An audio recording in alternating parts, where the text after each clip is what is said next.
Good afternoon, everyone. First of all, let me ask, who is not using tissue paper here? Who is using Vicky? Nobody is using Vicky. Oh, thank you, thank you, thank you, thank you. Okay, so I get this question every time, why tissue paper? The Barry brand started over 30 years ago with a bit of knowledge business, a bit of real estate, and a lot on trading. And we're very much green in the manufacturing space. The manufacturing arm came into existence in 2007, and it's been 12 years running then. And coming into a market, right, that already had existing brands, what do we need to do? We created excitement around our product.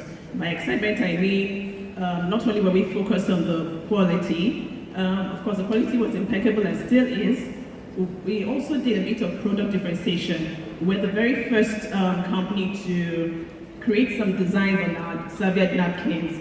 Back then, the napkins existing in the market were plain napkins. We're also the very first to introduce free delivery of products to the distributor's warehouse. Back then, the practice was that the distributors will pay for the transportation of their goods, but we offered free delivery. We also had a fantastic incentive system for those on our value chain. Of course, we came in with penetration price. Being a new entrant to the market, it goes without saying, you have to come in with a penetration price. So, fund followed function, things fell in place, we captured more states. Of course, we leveraged on being the very first tissue producing company in FCT where we are situated. So we kind of captured more states. By the third, fourth year of our business, we had presence in about 9 states. Now, having presence in 9 states, we couldn't go further. We had maxed out our machine capacity. We couldn't meet up with demand anymore. We couldn't do more than the 9 states were doing, and we needed to go loan shopping. Now, I have a father who is averse to loans. He doesn't like to hear loans. In fact, if he borrows money from me, if he just says, well, give me 2,500 naira, then he won't sleep until he pays back.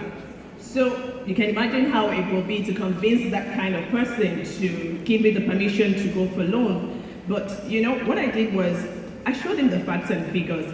The market had potentials to do more business, and I needed to upgrade the machines. So it wasn't about just wanting to just get a loan. It was about, you know what, we need to move away from this 9 states. We need to do more, and there's potential for more. And he has, I don't know if he's the only one, but I think a lot of people, when they want to go for financing or they want to go to borrow, the first thing they think about is collateral. So even if I have the collateral, I'm giving my house to the bank. That's what that's the mindset. It's like, so you want me to just give this house to the bank? And I'm like, you're not giving the house to the bank. If you're giving the house to the bank, then if you have this mindset that you're giving the house to the bank, then you're already setting yourself up for failure. The bank is not interested in selling your collateral. They're interested in making money and also growing your business as well. And you know, we went back, it was back and forth argument with him. And one afternoon, I went to his house and I said, I opened the drawer and I said, you know what is this document called CFO doing for you if it's just lying down in your drawer? Now, the kind of funds we want, we need to back it up with collateral. So can you just trust me to do this? And I'll make sure that after 5 years, you'll come back and say we should go for more. And I said, I hope you know what you're doing. So we went loan shopping. Aside loan shopping, we also went price shopping. Why? Because in manufacturing, your margins are low. It's your volume that makes it make business sense. So we needed to have the most favorable rates we could get. And so luckily for us, we got one, but it wasn't so much about the loan for me. It was about, I have to pay back, I have a father to prove to, and I have to grow the business. So, because what you find really is that some entrepreneurs want to pay back, but is it that they're able to pay back and they're not able to grow their business? Or they're able to grow their business and they're not able to pay back? Or they're not able to grow the business and they're not able to pay back? So I wanted a win-win situation. I spoke to my team and I said, you know, you guys, we have a task ahead of us here. We need to build our volumes on time. And we did. I'll give you facts and figures. So we're coming from the Chinese machines and upgrading to the European standard. And we had, okay, so I'll say one of the products we had 3 Chinese machines producing that product, and it was producing 2 shifts running with all the labor and all that. We're producing about 5,000 bundles in a month. No, a bundle is 36, in a bundle of that product you have 36 packs, so we're doing 5,000 bundles. But by the time we upgraded our machine to the European standard, we had 1 machine, the same length of hours, the same labor, producing 19,000 bundles. So now, what's the next challenge? Marketing. I was sure I could market 5,000. I was sure I could sell 5,000, but how do I sell extra 14,000 bundles? But again, the machine made marketing easy. It made it easy earlier on, before the loan, before the injected funds. Our packaging wasn't fantastic, truth be told. The content was great, the content was of good quality, but what I needed to do so much of talking and educating the market to let them know that this quality is good. And you know, for something like tissue, I have to use it before I can believe you that it's good. So all the product differentiation we did was just in the bid to kind of attract ourselves to the customers. So having 19,000 bundles, how do we sell it? But guess what? In less than 2 years after the injected funds, we had reached about 15 states. As we stand, we're in all 36 states, including FCT. And as we stand also, we are the second largest tissue producing converters in Nigeria.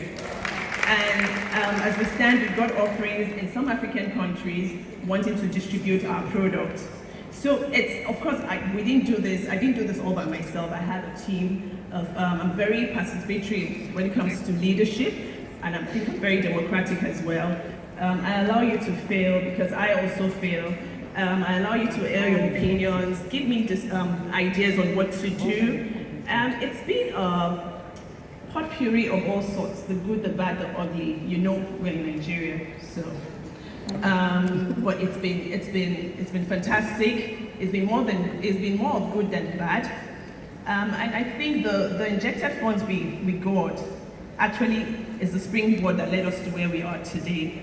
And I've also learned along the line, based on my experience, that you can have passion for your business, you can have drive for your business, but honestly, that passion, that drive can be frustrated when you lack funding. You hear people say, oh, passion is what you need. My dear, cash is king. And honestly, if you don't have cash, I don't know if anyone has experienced this, if you don't have cash, it makes it look like you're dumb, right? Then you look at the next person and you know that I've got something upstairs better than this person, but this person seems to be going far. It is all about cash. But then again, not just taking the cash, just like you said, you need to have financial literacy. I mean, in this journey of ours, I've learned that the banks, they tell you to bring your business plan. Let me tell you the truth. They make decisions based on your cash flows, not the business plan. The business plan is full of assumption. The business plan will tell them all the good story, but they know that your cash flow is what tells them if you're able to pay. So thankfully, we got the loan. Thankfully, after the loan, we're able to even purchase some machines by ourselves from the proceeds we got from the first loan. We've been, you know, of course, we're credit worthy now. I can really call the bank. So when they call me, I'm like, what do you want me to do? You know, and all of that. So it's been good, and that's been our journey so far, and I'm grateful for it. Thank you very much. Let's give that a round of applause. One major thing that I noticed from your speech was that there's a mindset barrier for most people, and so once they can overcome that, then they can access the loan, but then they also have to think about increasing capacity, because when you have the funds, what are you going to do with the funds? So thank you very much. We're going to go to Tony. Bye.